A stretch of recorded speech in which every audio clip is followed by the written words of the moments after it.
ನಮಸ್ಕಾರ.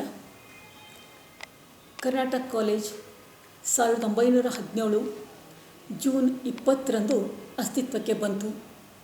ಈಗ ಶತಮಾನೋತ್ಸವದ ಸಂಭ್ರಮ ನಮಗೆಲ್ಲ. ತಾವೆಲ್ಲ ಈ ಸಂಭ್ರಮದಲ್ಲಿ ಪಾಲ್ಗೊಳ್ಬೇಕು, ಸಡಗರದಲ್ಲಿ ಒಂದಾಗಬೇಕು ಅನ್ನುವಂಥ ಅಪೇಕ್ಷೆಯಿಂದ ಈಗ ನಮ್ಮ ಮಾತು. ತಮಗೆಲ್ಲ ಗೊತ್ತಿರುವಂತೆ ರೊದ್ದ ಶ್ರೀನಿವಾಸ ರಾಯರು, ಆಟಾಳ್ ರುದ್ರಗೌಡರು ಅತ್ಯಂತ ಪರಿಶ್ರಮ ವಹಿಸಿ ಈ ಕಾಲೇಜನ್ನು ಅಸ್ತಿತ್ವಕ್ಕೆ ತಂದರು. ಆನಂತರದೊಳಗೆ ಇದಕ್ಕೆ ಜೀವವನ್ನು ಕೊಟ್ಟವರು, ಮತ್ತೊಂದು ಆಯಾಮವನ್ನು ನೀಡಿದವರು ಸರ್ ಸಿದ್ದಪ್ಪ ಕಂಬಳಿಯವರು. ಈ ಕಾಲೇಜಿಗೆ ತನ್ನದೇ ಆದಂಥ ಪರಂಪರೆ ಇದೆ, ವೈಭವಯುತವಾದಂಥ ಇತಿಹಾಸ ಇದೆ, ಹಾಗೆಯೇ ಉಜ್ವಲ ಭವಿಷ್ಯ ಕೂಡ ಇದೆ ಅನ್ನೋದ್ರೊಳಗೆ ಎರಡು ಮಾತಿಲ್ಲ. ಕರ್ನಾಟಕ ಕಾಲೇಜಿಗೆ ಸಂಬಂಧ ಹೊಂದಿರುವಂಥ ಎಲ್ಲರೂ ಇಲ್ಲಿ ಪಾಲ್ಗೊಳ್ಬೇಕು ಅನ್ನುವಂಥ ಅಪೇಕ್ಷೆ ನಮ್ಮದಾಗಿದೆ.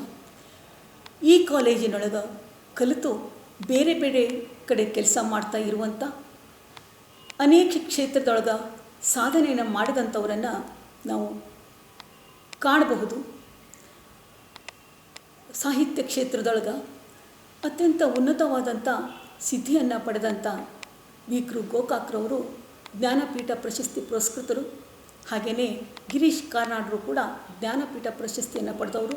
ಅವರು ಈ ಕಾಲೇಜಿನ ವಿದ್ಯಾರ್ಥಿ ಆಗಿದ್ದವರು. ಹಾಗೆಯೇ ಸುಪ್ರೀಂ ಕೋರ್ಟ್ ನ್ಯಾಯಾಧೀಶರಾಗಿದ್ದಂಥ ಶ್ರೀ ಪಿ.ಬಿ. ಗಜೇಂದ್ರ ಗಡ್ಕರ್ ಅವರು ಕೂಡ ಕಾಲೇಜಿನ ವಿದ್ಯಾರ್ಥಿ ಆಗಿದ್ದಂಥವರು. ಸದ್ಯ ಶ್ರೀ ಮೋಹನ್ ಶಾಂತನಗೌಡರ್ ಅವರು ಕೂಡ ಉಚ್ಚ ನ್ಯಾಯಾಲಯದ ನ್ಯಾಯಾಧೀಶರ ಆಗಿರುವಂಥವರು. ಅವರು ಕೂಡ ನಮ್ಮ ಕಾಲೇಜಿನ ವಿದ್ಯಾರ್ಥಿ ಆಗಿದ್ದಂಥವರು. ಹೀಗೆ ಉನ್ನತ ಹುದ್ದೆಗಳಲ್ಲಿ ಇದ್ದುಕೊಂಡು ಕಾಲೇಜಿನ ಕೀರ್ತಿಯನ್ನು ಹೆಚ್ಚಿಸ್ತಾ ಇರುವಂಥವರನ್ನು ಅನೇಕ ಕ್ಷೇತ್ರಗಳಲ್ಲಿ ನಾವು ಕಾಣಬಹುದು. ಉನ್ನತ ಶಿಕ್ಷಣ ಸಚಿವರಾಗಿರುವಂಥ ಬಸವರಾಜ ರಾಯರೆಡ್ಡಿ ಅವರು ಕೂಡ ಈ ಕಾಲೇಜಿನ ವಿದ್ಯಾರ್ಥಿ ಆಗಿದ್ದವರು ಅಂತನ್ನುವಂಥ ಹೆಮ್ಮೆ ನಮಗದ. ಹಾಗೆಯೇ ಕುಲಪತಿಗಳಾಗಿರುವಂಥ ಪ್ರಮೋದ್ ಗಾಯಿ ಅವರು ಕೂಡ ಈ ಕಾಲೇಜಿನ ವಿದ್ಯಾರ್ಥಿ ಆಗಿದ್ದಂಥವರು. ಐ ಟಿ ಕ್ಷೇತ್ರವನ್ನು ನೋಡಿದರೆ ಐ ಟಿ ಕ್ಷೇತ್ರದ ದಿಗ್ಗಜರಲ್ಲಿ ಒಬ್ಬರಾಗಿರುವಂಥ ನಂದನ್ ಲೀನಕೆರೆ ಅವರು ನಮ್ಮ ಕಾಲೇಜಿನ ವಿದ್ಯಾರ್ಥಿ ಆಗಿದ್ದಂಥವರು. ಹಾಗೆಯೇ ಅನೇಕ ಕ್ಷೇತ್ರದೊಳಗೆ ಸಾಧನೆ ಮಾಡಿದಂಥವರ ಪಟ್ಟಿ ಬೆಳೀತಾನೇ ಹೋಗ್ತದೆ. ಸದ್ಯ ಇವರೆಲ್ಲ ಈ ಕಾಲೇಜಿಗೆ ಕೊಡುಗೆಯನ್ನು ಕೊಟ್ಟಂಥವರು. ಕಾಲೇಜಿನ ಒಂದು ಯಶಸ್ಸಿಗೆ ಅವರ ಹಾರೈಕೆಗಳು ನಮ್ಮನ್ನು ಮುನ್ನಡೆಸ್ತಾ ಬಂದಾವ ಅನ್ನೋದ್ರೊಳಗೆ ಎರಡು ಮಾತಿಲ್ಲ.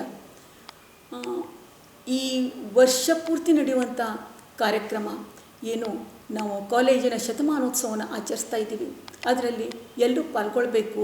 ಕಾಲೇಜಿನಲ್ಲಿ ಕಲಿತವರು, ಇಲ್ಲಿ ಕಲಿಸಿ ಇದರ ಜೊತೆಗೆ ಸಾಂಗತ್ಯವನ್ನು ಪಡೆದವರು ಎಲ್ಲರೂ ಇದರಲ್ಲಿ ಭಾಗಿದಾರ ಆಗಬೇಕು ಅನ್ನುವಂಥ ಅಪೇಕ್ಷೆ ನಮಗದ. ವಿಶ್ವದಾದ್ಯಂತ ಪಸರಿಸಿಕೊಂಡಿರುವಂಥ ಎಲ್ಲರೂ KCDians ಅಂತ ನಾವು ಏನು ಹೇಳ್ತೀವಲ್ಲ, ಅವರೆಲ್ಲ ಕಾಲೇಜಿನ ಸಂಪರ್ಕದಲ್ಲಿ ಬಂದಂಥವ್ರು ಎಲ್ಲರೂ ಈ ಸಮಾರಂಭಗಳಲ್ಲಿ, ಈ ಕಾರ್ಯಕ್ರಮಗಳಲ್ಲಿ ಪಾಲ್ಗೊಂಡು ಅವುಗಳನ್ನು ಅರ್ಥಪೂರ್ಣವಾಗಿಸುವಲ್ಲಿ